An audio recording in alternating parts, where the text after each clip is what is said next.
The corral appeared out of the thorns like a memory the land had been keeping to itself, and when Delia Marsh finally saw the whole shape of it, dry-laid stone, standing 4 feet high, in a perfect ring beneath the noon sun, she sat down on a fallen post and cried, the way a person cries only when they have been proven right about something they nearly gave up on.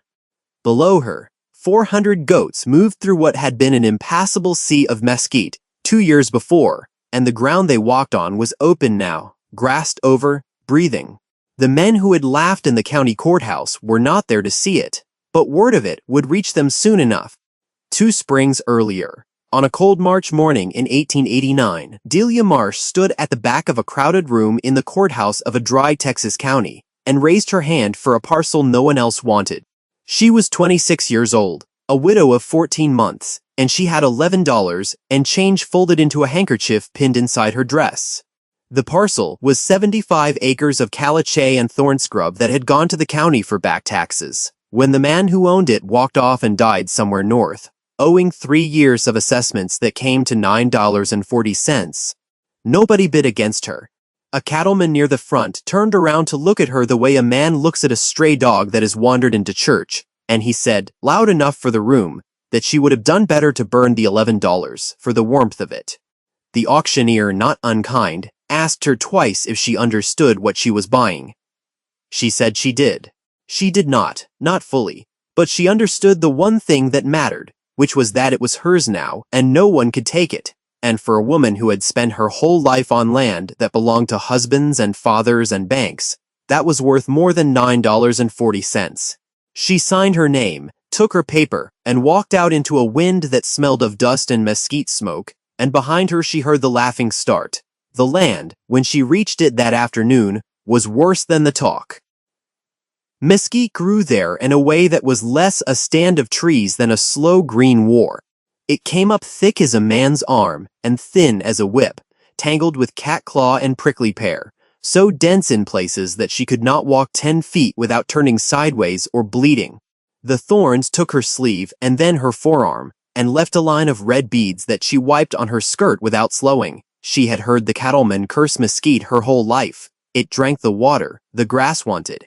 It choked out the range. It broke plows and lamed horses and hid rattlesnakes in its shade. And once it took hold of a pasture, there was no getting it out but by axe and fire and years. And even then, it came back from roots that ran deeper than a well.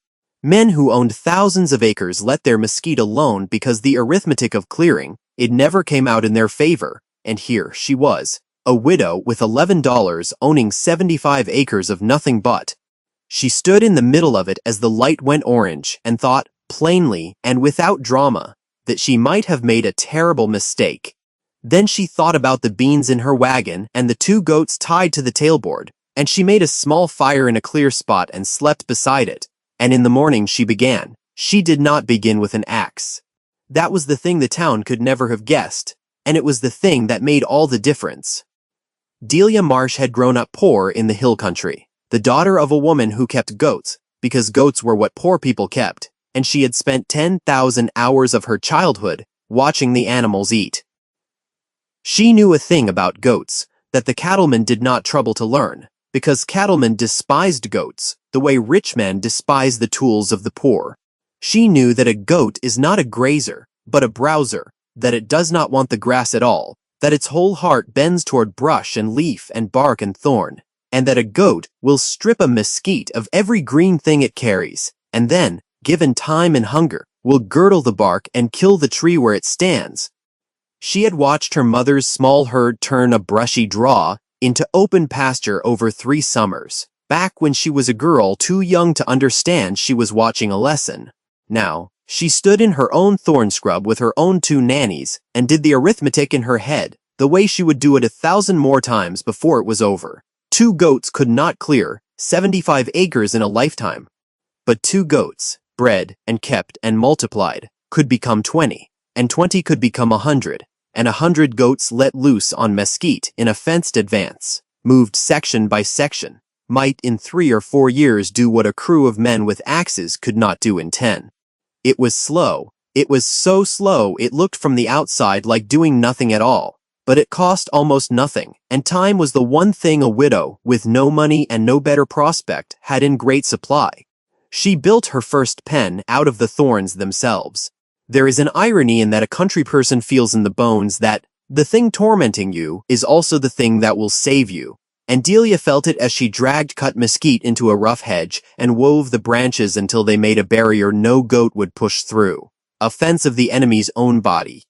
Inside it, she put her 2 nannies and the buck she borrowed from an old man 3 miles east, a Basque named Echeverry, who had come to Texas by way of the Pyrenees, and who kept sheep and goats when everyone told him this was cattle country, and he was a fool. He was the only one who did not laugh. When she told him what she meant to do, he listened, with his hat in his hands and his eyes moving over her land, and then he said a thing she would carry the rest of her life.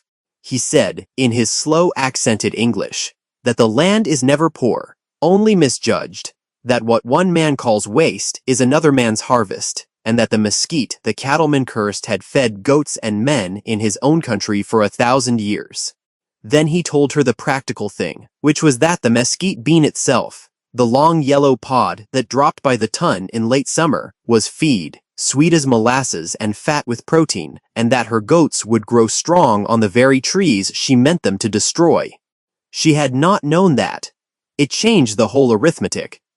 The land that everyone said was worthless would feed the animals whose work would make it valuable. She went home turning it over and over, and she did not sleep, and it was not from worry. The first year was the hardest, and it was hard in a way that had no drama in it, which is the hardest kind. She rose before light every day, and worked until the dark took her hands from her. She built pens and moved pens. She cut mesquite and wove it into fence, and burned the dead wood, and used the ash. She learned to read her goats, to know when a nanny was near to kidding, to pull a stuck kid in the cold with her sleeves rolled and her arms slick, to doctor foot rot and worm and the 100 small failures that can end a herd. She lived on beans and cornmeal and the milk her nannies gave, and she gathered mesquite beans by the sack in August and ground them into a sweet meal that she ate herself when the cornmeal ran low, and she was not too proud for it. The town watched from a distance and told itself the story it wanted. The widow Marsh, they said, was letting a pack of goats run wild on that ruined land, because she had lost her wits along with her husband, and it was a pity, and someone ought to see about her. A woman alone could not run a place. Everyone agreed, least of all a place like that. When she came to town for salt and thread, they were kind to her face and merciless behind her back, and she heard both, and she said nothing to either. She had learned that being right is a poor argument, and that the only reply the land respects is work. So she kept her small victories banked low like a coal under ash, and she told no one that her 2 nannies had become 9, and that behind the first thorn fence there was already a patch of ground, a 1/4 acre, then 1/2 an acre, where the mesquite stood dead and gray and stripped, and the first green blades of buffalo grass had come up through the opened dirt like something rising from the grave. By the second summer the 9 goats were 26, and the 1/4 acre was 4 acres, and Delia Marsh had begun to understand the true shape of what she was doing. The goats did not merely eat the mesquite. They changed everything they touched. Where they stripped the brush, the sun reached the ground for the first time in a generation, and the grass seed that had lain dormant in the soil woke and rose. Their hooves broke the crust of the caliche, and their droppings fed it, and the rain that used to sheet off the hard ground and cut gullies now sank in where the grass held it. She saw it happen in the space she had cleared first, that 1/4 acre that was now a small green pasture ringed by dead trees, and she stood in it one evening with the light going gold, and understood that she was not clearing land. She was making it. There is a difference, and it took her a year of aching hands to feel the difference in her chest. The cattlemen killed mesquite when they killed it at all, with axe and poison and fire, and left behind bare wounded dirt that grew back thornier than before. Her goats killed it and healed the ground in the same motion, and the pasture they left would feed the very cattle the cattlemen prized, only they were too proud to see it, or too proud to learn it from a woman with a herd of animals they held in contempt. She began to move her fences in a plan, opening a new section, letting the goats work it down over weeks. then moving them on and seeding the cleared ground and letting it rest. Echeverry came to see it and walked the 4 green acres slowly and said nothing for a long while, and then he took off his hat and put it back on, which from him was the highest thing a man could say. It was Echeverry who brought her the first outside believer, and it happened the way such things happen, sideways and by accident. The old Basque took goats to the railhead town twice a year and sold cabrito and cheese, and that second autumn he took a wheel of Delia's cheese along with his own, because her nannies had come to give more milk than her small household could use, and she had learned to make cheese the way her mother made it. Pressed and salted and aged in a cool cut in the caliche behind her cabin, the cheese went to a hotel kitchen in the railhead town, where a cook named Prudence Alba, a broad, quiet woman who had cooked in New Orleans before the fever took her family and sent her west, tasted it and stopped in the middle of her kitchen and asked where it came from. When she heard it came from goats browsing, Mesquite on ruined land 70 miles out, she said that was exactly why it tasted the way it did, that the mesquite and the wild sage and the bee brush gave the milk something the flat green pastures back east could never give, and she would take every wheel the widow could make and pay. And she wanted the cabrito, too, the tender kids, for the railroad men, and the drummers and the cattle buyers who ate at her tables and paid what she asked. Echeverry carried the message back and the silver with it, and when he laid the coins in Delia Marsh's hand, she counted them twice and then sat down. It was more money than she had held since her husband died. It was more than the land had cost her many times over. And it had come out of the mesquite, the worthless mesquite, by way of the goats that everyone laughed at, and she understood then that the coal she had banked so long was ready to catch, and that she must be careful, because a woman alone, with something worth taking, is a woman the world will begin to notice. The world noticed. It noticed first, as talk, the way talk in a dry county turns from mockery to curiosity to something with an edge of envy in it, and the talk reached a man named Amos Curran, who was the largest cattleman in that part of the county, and who held a note on half the range around Delia's 75 acres. Curran had watched the widow's foolishness with the mild amusement of a rich man for 2 years, and now he heard that she was selling cheese and cabrito to a hotel for silver, and he heard, which interested him more, that the ruined thornland he had passed 1,000 times was coming up in grass. Grass was the thing Curran wanted more than anything on earth, because his own range was overgrazed and drying and choked with the mesquite his own herds had spread, by carrying the beans in their bellies from pasture to pasture, and here was a woman turning the curse into pasture at no cost but time. He rode out to see it. He sat his good horse at the edge of her land and looked at the green sections advancing into the gray thorn and the fat goats moving through it, and Delia watched him from her cabin door and felt the day turn under her feet. He was smiling when he rode up, and his smile was worse than any laughing had been. He told her he admired her grit. He told her a place like this was a great deal for one woman alone to manage, and that he worried about her out here with no man and no backing, and that he was prepared, out of neighborly concern, to take the burden off her hands. He offered her $40 for the 75 acres. He said it warmly, as a kindness. She thanked him for his concern, and told him the land was not for sale, and she watched his smile go thin, and she knew, the way an animal knows weather, that he would not leave it there. He did not leave it there. What Amos Curran did was the thing men of his kind have always done when the front door is closed to them, which is to look for the crack in the wall.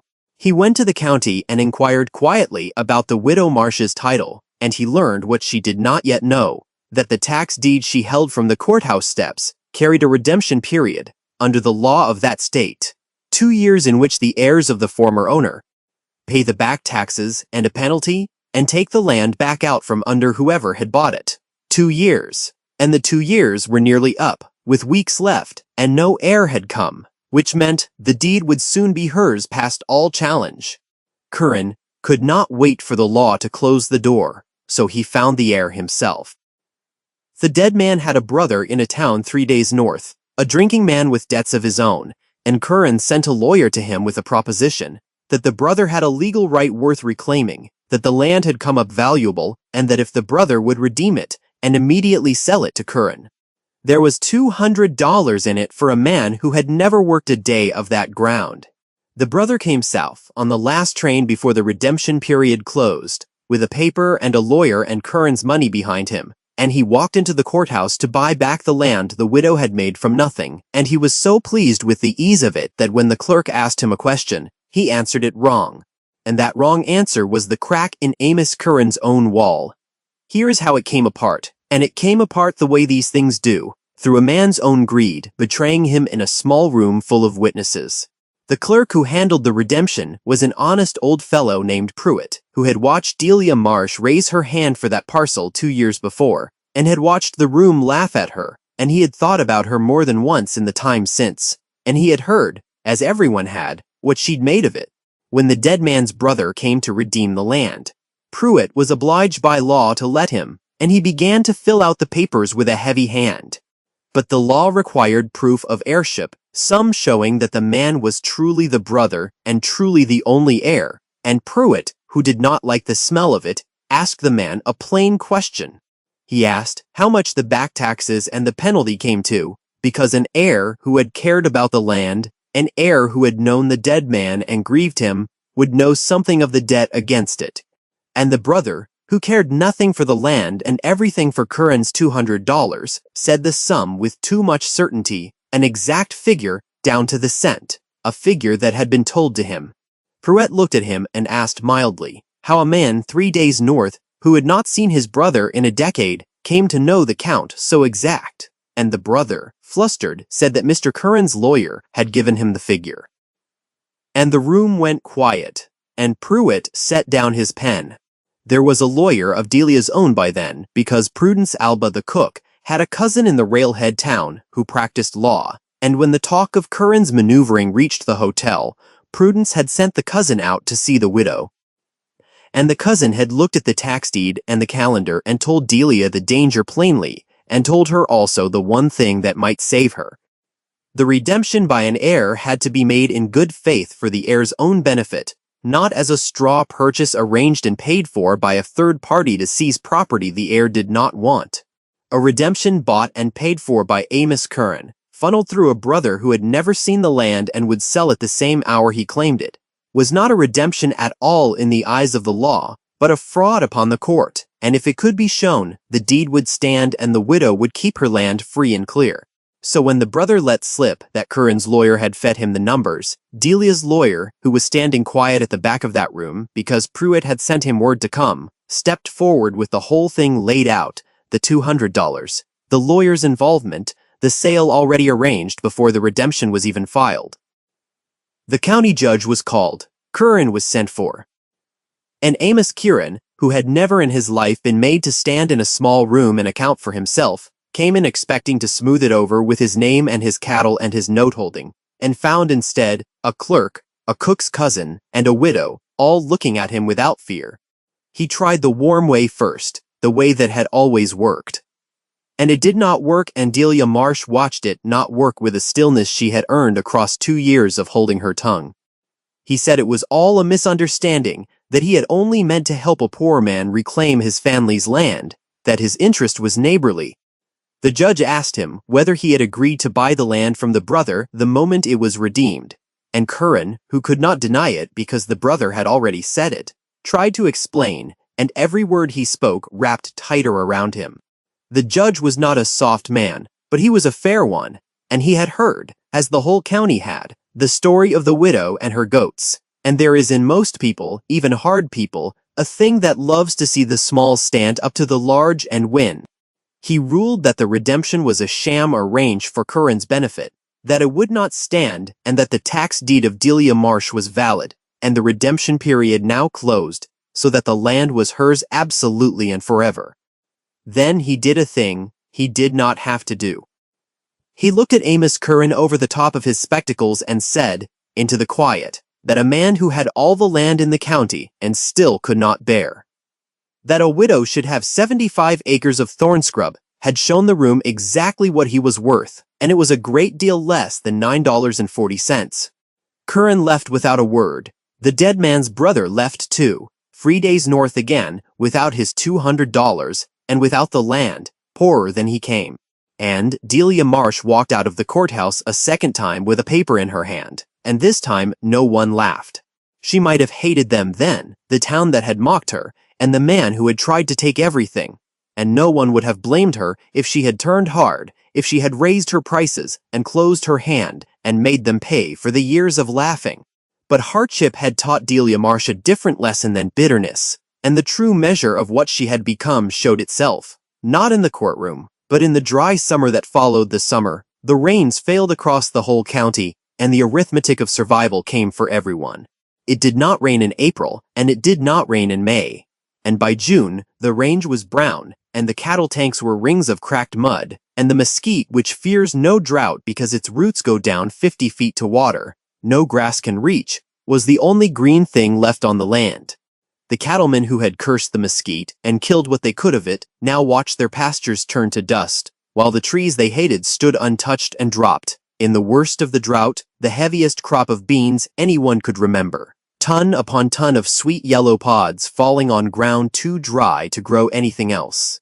And on Delia Marsh's 75 acres, the land that had been ruined and worthless, the goats grew fat. They ate the beans. The drought poured down. They browsed the deep-rooted brush that no dryness could touch.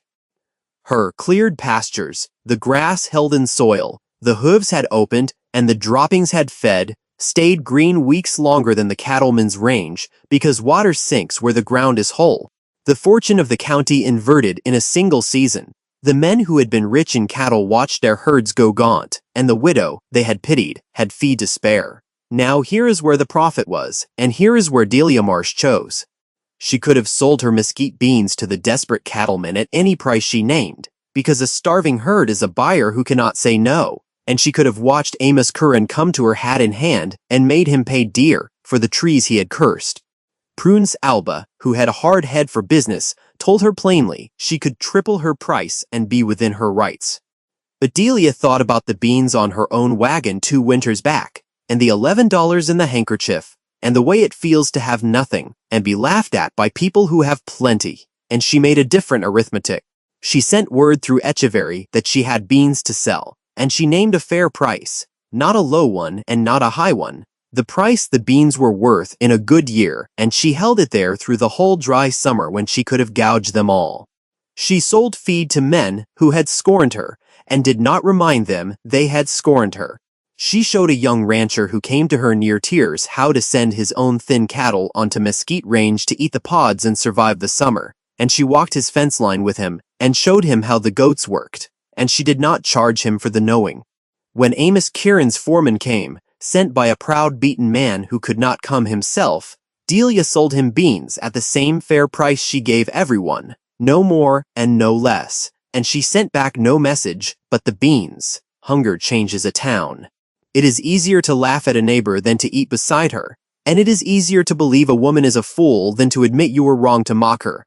But the drought took the ease out of everything and left only what was true, and what was true was that the widow Marsh had seen a thing they were all too proud to see, and had done a thing they were all too proud to do, and now in the worst year any of them could remember, she was the one with feed and green grass and silver, and she was selling it to them fairly instead of making them crawl.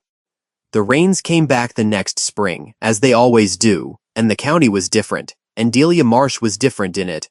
The talk had turned all the way around, the way talk does, from mockery to pity, to grudging respect, to something that was nearly pride, as though the town had always believed in her, as though no one had ever laughed.